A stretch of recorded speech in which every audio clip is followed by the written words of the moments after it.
Greetings smartwatch fans! Ito, babalikan ulit natin ang Wafit Watch S8. Sa previous video natin, pinakita natin sa inyo yung design kasama na rin yung features ng Wafit Watch S8. Sa video na ito, papakita natin sa inyo kung paano nga ba i-connect ito sa ating Android smartphone. So yung smartwatch nito ay gumagamit ng Dafit application. So meron tayong QR code dito, link to para sa website na kung saan nakalagay doon kung ano yung app para sa ating Wafit Watch S8. So, chinek natin yung application for the smartwatch ay yung Dafit app.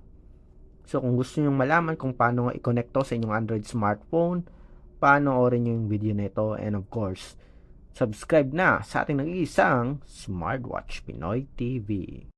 Okay, so start na tayo. Search natin yung Dafit app sa Google Play Store. So, hindi na natin scan yung QR code. So, meron kasi tayong ditong QR code ng application. So, sa settings, usually sa settings yan. Tingnan natin. Where's the settings?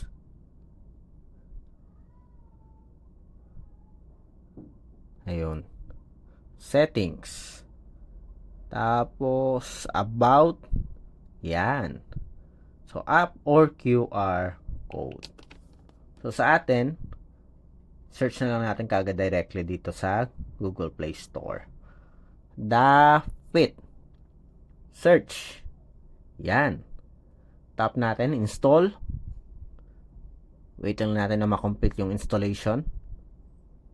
Downloading na kagad yung app. So, 62.48 MB. 20% kaagad. So, hintayin na lang natin ma-complete yung download. Automatically mag-install yan sa ating Android phone.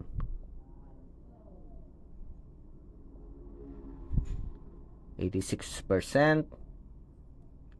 Okay, complete na. Installing.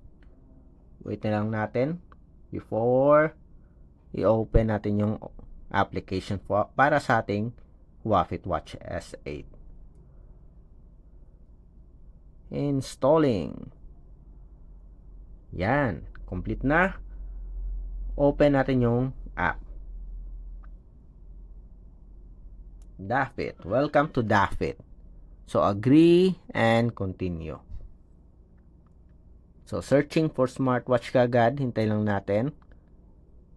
And, ayun. So, lumabas na yung Wafit Watch S8 smartwatch natin. Okay, ito ba yung smartwatch natin? Tingnan natin. Check settings. About. Version. Magkapareho ba yung MAC address? 8F, 368F? Yes. So, ito yung smartwatch natin. So, to connect, tap nyo yung Wafit Watch S8. And connecting. Hintay lang natin na connected. And we are connected sa ating Wafit Watch S8 smartwatch. Yan, nakalagay yung connected and yung battery meter natin. So, basic setup tayo. Punta kagad tayo sa notifications. So, activate lang natin. Pag humingi ng permission, i-allow lang natin. So, WhatsApp. Enable natin yung notification permission. Hanapin nyo lang yung Dafit. Allow. Go back. I-activate na yung ibang app na kailangan mo. Yan. SMS, okay na. Favorite contacts, pwede ka lang mag-add. Other options, time format, naka 12-hour format tayo. Auto lock, gusto nyong palitan 30 seconds. Control phone music, pwede nyo ring i-activate. Weather report, battery savings. Ito yung iba't ibang settings para sa smartwatch natin. May pambabae din, oh.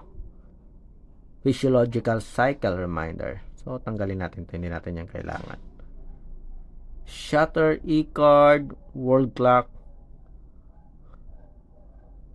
And find device. Tingnan natin. Ayun. So, sa watch faces, face gallery, Tingnan natin, pwede bang makapag-download? Try lang natin isa. So, check natin. Ito, Nesting B. Apply natin.